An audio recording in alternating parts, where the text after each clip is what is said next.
Kita mulai ya. Bismillah, alhamdulillah, wassalatu wassalamu ala rasulillah, wala haula wala quwata illa billah. Teman-teman mahasiswa dimanapun saudara berada, pada kesempatan hari ini marilah kita belajar ya, karena ini bersifatnya online. Kita Pak Reko hanya semacam memberikan kuliah singkat ya. Tentu nanti harapannya adalah kalian belajar dimanapun saudara bisa. Nah, pada kesempatan hari ini saya ingin membahas tentang masalah toleransi antar umat beragama. Pembahasan ini tentu harus kita sikapi dengan fakta dan realita sosiologis, negara yang mungkin mayoritas muslim dengan negara yang muslim sebagai minoritas. Kalau kita bicara tentang dalil, tentu banyaklah bahwa Islam itu mengajarkan, bahkan memerintahkan untuk kita untuk saling toleransi ya. Ayat yang terkenal yang sering kita baca dalam surat Al-Kafirun adalah lakum dinukum waliyadin. Ini sebagai pondasi dasar ya. Ayat ini mengajarkan kepada kita bahwa bagimu agamamu, bagiku agamaku. Tentu ini adalah sikap yang tegas, sikap yang pembeda ya. Inilah yang diajarkan oleh Islam ya. Karena hari ini toleransi itu mau dibelokkan arahnya ya, dengan propaganda ya dari negara-negara yang di luar Islam dan seterusnya. Satu contoh misalnya seperti ini, kasus tentang adzan ya, yang disoroti oleh media asing beberapa hari yang lalu, yang menjadi heboh dan viral. Mereka menganggap bahwa adzan yang disiarkan oleh masjid tertentu ya, itu berada di wilayah Jakarta saat itu menimbulkan kecemasan, menimbulkan kepanikan, ketakutan bagi segelintir orang di luar Islam. Tentu kasus ini tidak bisa langsung kita jadikan sebagai rujukan, atau bahkan kita tidak boleh langsung mengambil kesimpulan bahwa adzan itu adalah menyebabkan orang terganggu. Ya. Kalau kita bicara sejarah ya, bagaimana Rasulullah mempraktekkan langsung cara bertoleransi.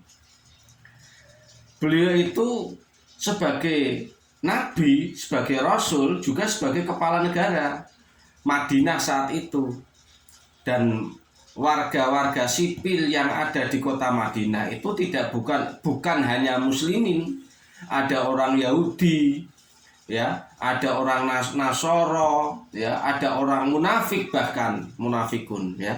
Jadi beliau sudah mempraktekkan cara bertoleransi yang benar ya. Bahkan piagam tertulis di dunia yang pertama, piagam Madinah, itu banyak berbicara tentang hubungan seorang muslim dengan orang di luar Islam.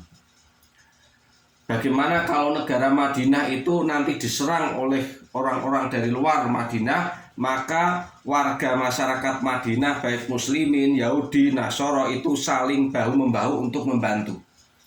Inilah miniatur kota Madinah ini menjadi rujukan kita hari ini.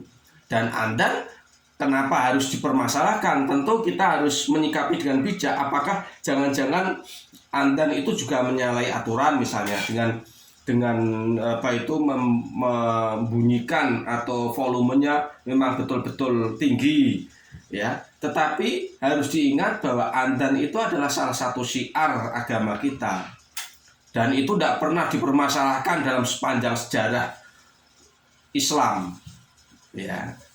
Jadi tengoklah, apalagi kalau misalnya Anda dikaitkan dengan kalimat-kalimat intoleran misalnya. Jadi kalau masjid dianggap radikal misalnya kalau adanya 5 waktu misalnya dan seterusnya. Ini justru naif sekali, ya.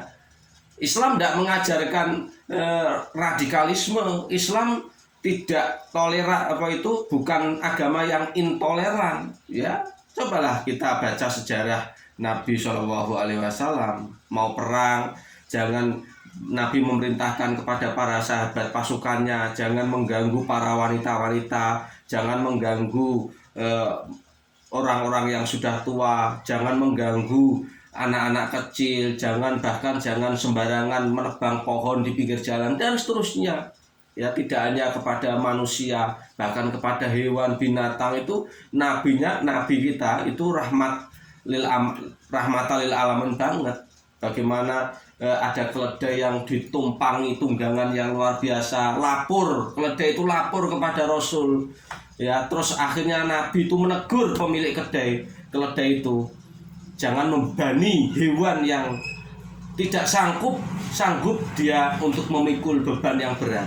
Ini kan ajaran kita, ajaran yang memang betul-betul dipraktekkan, bukan hanya menjaga kerukunan kepada manusia, tetapi beliau juga mengajarkan kepada kita bagaimana berbaik kepada tetangga, kepada keluarga, kepada hewan, ya. Jangan kencing di lubang itu, nanti kalau ada hewan yang mati akibat air seni kita dan seterusnya. Ini ajaran Islam. Jadi kalau dikaitkan dengan agama yang Islam adalah agama yang intoleran, radikal, itu tidak paham sejarah, ya. Bahkan dalam sepanjang sejarah muslimin jangan pernah diajari toleran. Jadi kalau mau belajar toleransi, itu belajarlah kepada muslimin, ya. Dan terbukti sampai hari ini. Coba Mas, kalau kita baca, ya, dan kita mengadakan perbandingan, komparasi, ketika muslimin mayoritas di negara tertentu, maka minoritas orang di luar Islam itu akan terlindungi, terjaga, ya. Tidak mungkin muslimin menguasai sebuah negara itu mendolimi. Contohnya Indonesia itu mayoritas muslim. Cobalah lihat, hak untuk mendapatkan libur keagamaan 6 agama itu diberikan semua, ya. Natal diberikan, misa diberikan, Hindu, Waisak, perayaan-perayaan keagamaan dari 6 agama resmi di negeri ini bahkan diberikan. Kita bandingkan dengan Amerika Serikat atau negara-negara yang mayoritas non-muslim. Maka coba lihat Amerika itu, hari raya Islam, keagamaan Islam itu tidak sepenuhnya diberikan menjadi hari libur, ya. Hanya kota New York atau mana itu yang baru memberikan hari libur Idul Fitri, ya. Jadi inilah toleransi umat Islam yang dibuktikan oleh muslimin ketika memimpin dalam sebuah negeri, ya. Maka kita heran kalau orang-orang Islam dikatakan wah tidak toleran. Itulah Muslim Uighur bagaimana, ya, nasibnya.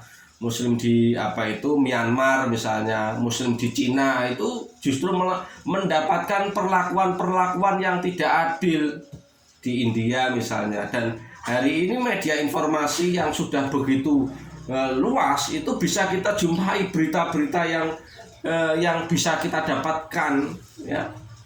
Bagaimana Muslim di India itu tidak bisa mendapatkan jabatan secara publik. Jabatan publik itu tidak mungkin menjadi wali kota, gubernur, itu saat ini belum. Indonesia justru banyak orang-orang mendapatkan jabatan publik di luar Islam. Dan inilah toleransinya orang-orang Islam seperti ini. Jadi kalau mau belajar toleransi, sebetulnya kalau fair, ya belajarlah kepada muslimin. Maka kita akan menjumpai betapa seorang muslim itu diajarkan oleh Nabi, diajarkan oleh agamanya berlaku rukun terhadap umat di luar Islam.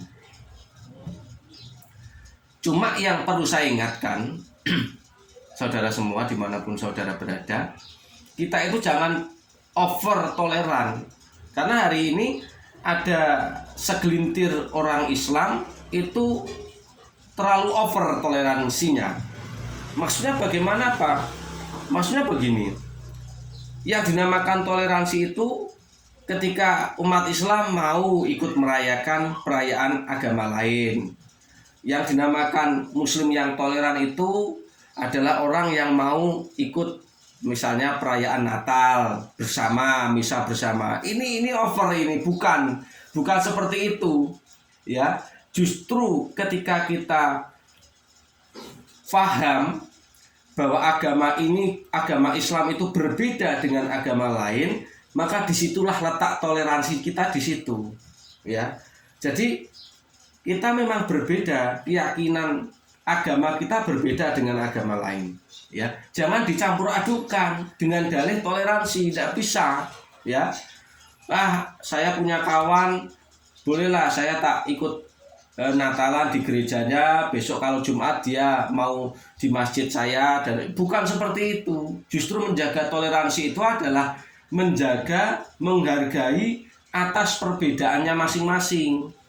Bukan ingin menyamakan perbedaan itu, bukan, ya.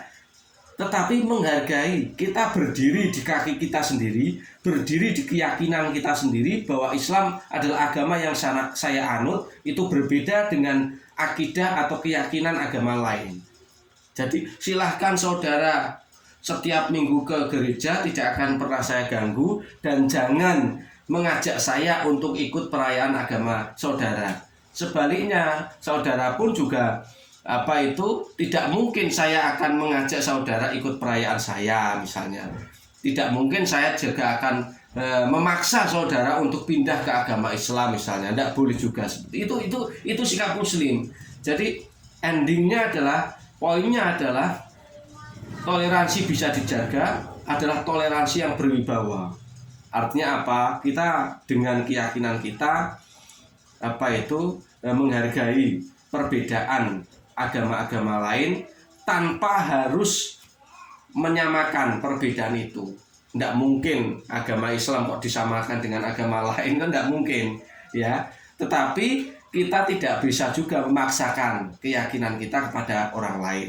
Sebaliknya, yang minoritas juga menghargai, ya, bahwa Islam ajarannya unik, tidak disamakan dengan ajaran-ajaran mereka. Itu sebetulnya poinnya yang bisa saya sampaikan. Mungkin itu ya kuliah singkat pada hari ini. Ada pertanyaan atau ada yang mau bicara? Silakan, Mas.